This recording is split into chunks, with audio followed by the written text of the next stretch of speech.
Oh, finally. Had a little glitch with the internet, and it took a minute. It wouldn't let me go live. It's happened before. I just had to keep reloading. Chapter 11. I hope everybody got out and enjoyed this amazing day today. Chapter 11, the Dufflepuds made happy. Vocabulary. The first word is chaplet, a wreath worn on the head. I didn't know that's what they were called.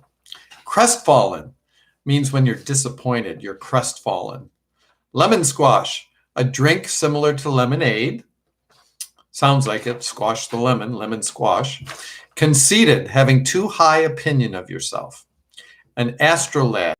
These are scientific instruments that were used back in the old days, like medieval times. A monopod. Now, mono means one, pod means foot, so it literally means 1 foot. A tripod that, actually I have a tripod right here. Oops. That for photography, for camera, that has 3 feet, tripod. Well, a monopod in this book is a creature with only 1 foot. So can you imagine getting around on 1 foot? And redoubled, made twice as great. If you redouble your efforts, you're trying twice as hard. Expressions, a delicate question, a difficult question to answer. Point blank, I'm going to tell it to you point blank, straight out at you. I'm going to tell it to you straight. Cannoned into it, ran into it. The magician's a brick. That means the magician is a good man. We're extremely regrettable. We're very sorry. And hark to him, which means listen to him. So let's see what these Dufflepuds are all about. Chapter 11, the Dufflepuds made happy. Lucy followed the great lion out into the passage, and at once she saw coming towards them an old man, barefoot, dressed in a red robe. His white hair was crowned with a chaplet of oak leaves. His beard fell to his girdle, and he supported himself with a curiously carved staff. When he saw Aslan, he bowed low and said, "Welcome, sir, to the least of your houses." "Do you grow weary, Corrigan, for ruling such foolish subjects as I have given you here?" "No," said the magician. "They are very stupid, but there is no real harm in them. I begin to grow rather fond of the creatures. Sometimes, perhaps, I am a little impatient, waiting for the day when they can be governed by wisdom instead of the rough magic." "All in good time, Corrigan," said Aslan. "Yes, all in good time, sir," was the answer. "Do you intend to show yourself to them?" "Nay," said the lion, with a little half growl that meant, Lucy thought, the same as a laugh, "I should frighten them out of their senses. Many stars will grow old and come to take their rest in islands before your people are ripe for that. And today, before sunset, I must visit Trumpkin, the dwarf, where he sits in the castle of Caraparavel, counting the days till his master Caspian comes home. I will tell him all your story, Lucy. Do not look so sad. We shall meet again soon." "Please, Aslan," said Lucy, "what do you call soon?" "I call all time soon," said Aslan, and instantly he was vanished away, and Lucy was alone with the magician. "Gone," said he, "and you and I quite crestfallen. It's always like that. You can't keep him. It's not as if he were a tame lion. And how did you enjoy my book?" "Parts of it very much indeed," said Lucy. "Did you know I was there all the time?" "Well, of course, I knew when I left the Duffers make themselves invisible that you'd be coming along presently to take the spell off. I wasn't quite sure of the exact day, and I wasn't especially on the watch this morning. You see, they had made me invisible too, and being invisible always makes me so sleepy. Hi-ho there, I'm yawning again. Are you hungry?" "Well, perhaps I am a little," said Lucy. "I have no idea what time it is." "Come," said the magician. "All times may be soon to Aslan, but in my home all hungry times are 1 o'clock. He led her a little way down the passage and opened the door. Passing in, Lucy found herself in a pleasant room full of sunlight and flowers. The table was bare when they entered, but it was, of course, a magic table, and at a word from the old man, the tablecloth, silver, plates, glasses, and foods all appeared. I hope that is what you would like, said he. I have tried to give you food more like the food of your own land than perhaps you have had lately. It's lovely, said Lucy, and so it was. An omelet, piping hot, cold lamb and green peas, a strawberry ice, lemon squash to drink with the meal, and a cup of chocolate to follow. But the magician himself drank only wine and ate only bread. There was nothing alarming about him, and Lucy and he were soon chatting away like old friends. When will the spell work? Asked Lucy. Will the Duffers be visible again at once? Oh, yes, they're visible now, but they're probably all asleep still. They always take a rest in the middle of the day. And now that they're visible, are you going to let them off being ugly? Will you make them as they were before? Well, that's a rather delicate question, said the magician. You see, it's only they who think they were so nice to look at before. They say they've been uglified, but that isn't what I called it. Many people might say the change was for the better. Are they always conceited? They are, or at least the chief duffer is, and he's taught all the rest to be. They always believe every word he says. We've noticed that, said Lucy. Yes, we better get on without him in a way. Of course, I could turn him into something else or even put a spell on him which would make them not believe a word he said, but I don't like to do that. It's better for them to admire him than to admire nobody. Don't they admire you? Asked Lucy. Oh, not me, said the magician. They wouldn't admire me. What was it you uglified them for? I mean, what they call uglified. Well, they wouldn't do what they were told. Their work is to mind the garden and raise food, not for me as they imagined, but for themselves. They wouldn't do it at all if I didn't make them. And of course, for a garden, you want water. There's a beautiful spring about a half-mile away up the hill. And from that spring, there flows a stream which comes right past the garden. All I ask them to do is to take their water from the stream instead of trudging up to the spring with their buckets 2 or 3 times a day and tiring themselves out, besides spilling half of it on the way back. But they wouldn't see it. In the end, they refused point blank. Are they really as silly as all that? Asked Lucy. The magician sighed. You wouldn't believe the troubles I've had with them. A few months ago, they were all for washing up plates and knives before dinner. They said it saved times afterwards. I've caught them planting boiled potatoes to save cooking them when they're dug up. One day they got a cat into the dairy and 20 of them were at work moving all the milk out. No one thought of moving the cat, but I see you finished. Let's go and look at the Duffers now. They can be looked at. They went into another room which was full of polished instruments hard to understand, such as astrolabes, orreries, chronoscopes, posimeters, choriambuses, and theodolins. And here, when they had come to the window, the magician said, there are your Duffers. I don't see anybody, said Lucy. And what are those mushroom things?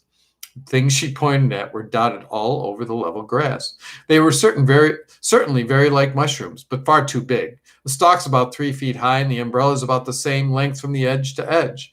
When she looked carefully, she noticed, too, that the stalks joined the umbrellas not in the middle, but at one side, which gave an unbalanced look to them. And there was something, a sort of a little bundle lying in the grass at the foot of each stalk. And in fact, the longer she gazed at them, the less like mushrooms they appeared. The umbrella part was not really round as she had thought at first. It was longer than it was broad, and it widened at one end. There were a great many of them, 50 or more. The clock struck 3. Instantly, a most extraordinary thing happened. Each of the mushrooms suddenly turned upside down. The little bundles which had lain at the bottom of the stalks were heads and bodies. The stalks themselves were legs, but not 2 legs to each body. Each body had a single thick leg right under it. Not to one side like the leg of a one-legged man, or at the end of it a single enormous foot, a broad-toed foot with the toes curling up a little so that it looked rather like a small canoe. She saw in a moment that why they had looked like mushrooms. They had been lying flat on their backs, each with its single leg straight up in the air, and its enormous foot spread out above it. She learned afterwards that this was their ordinary way of resting, for the foot kept off both rain and sun. And for a monopod to lie under its own foot is almost as good as being in a tent. Oh, the funnies, cried Lucy, bursting into laughter. Did you make them like that? Yes, yes. I made the duffers into monopods, said the magician. He too was laughing till the tears ran down his cheeks. But watch, he added. It was worth watching. Of course, these little one-footed men couldn't walk or run as we do. They got about by jumping, like fleas or frogs. And what jumps they made, as if each big foot were a mass of springs. And with what a bounce they came down. That's what made the thumping noise, which had so puzzled Lucy yesterday. For now they were jumping in all directions and calling out to one another. Hey, lads, we're visible again. Visible we are. And one in a tasseled red cap, who was obviously the chief monopod. And what I say is, when chaps are visible, why, they can see one another. Ah, there it is, Chief, cried all the others. There's the point. No one's got a clearer head than you. You couldn't have made it plainer. She caught the old man napping, the little girl did, said the chief monopod. We've beaten him this time. Just what we were going to say ourselves, chimed the chorus. You're going stronger than ever today, Chief. Keep it up, keep it up. But do they dare to talk to you about you like that, said Lucy. They seemed to be afraid of you yesterday. Don't they know you might be listening? That's one of the funny things about the duffers, said the magician. 1 minute they talk as if I ran everything and overheard everything and was extremely dangerous. The next moment they think they can take me in by tricks that a baby could see through. Bless them. Will they have to be turned back into the proper shapes, asked Lucy. Oh, I do hope it wouldn't be unkind to leave them as they are. Do they really mind very much? They seem pretty happy. I say, look at that jump. What were they like before? Just common little dwarfs, said he. Nothing like so nice as the sort you have in Narnia. It would be a pity to change them back, said Lucy. They're so funny and they're rather nice. Do you think it would make any difference if I told them that? I'm sure it would, if you could get it into their heads. Will you come with me and try? No, no. You'll get on far better without me. Thanks awfully for the lunch, said Lucy, and turned quickly away. She ran down the stairs, which she had come up so nervously the morning, and cannoned into Edmund at the bottom. All the others were there with them, waiting, and Lucy's conscience smote her when she saw the anxious faces and realized how long she had forgotten them. It's all right, she shouted. Everything's all right. The magician's a brick, and I've seen Aslan. After that, she went from them like the wind and out into the garden. Here the earth was shaking with the jumps and the air ringing with the shouts of the monopods. Both were redoubled when they caught sight of her. Here she comes! Here she comes! They cried. 3 cheers for the little girl! She put it across the old gentleman. Properly she did.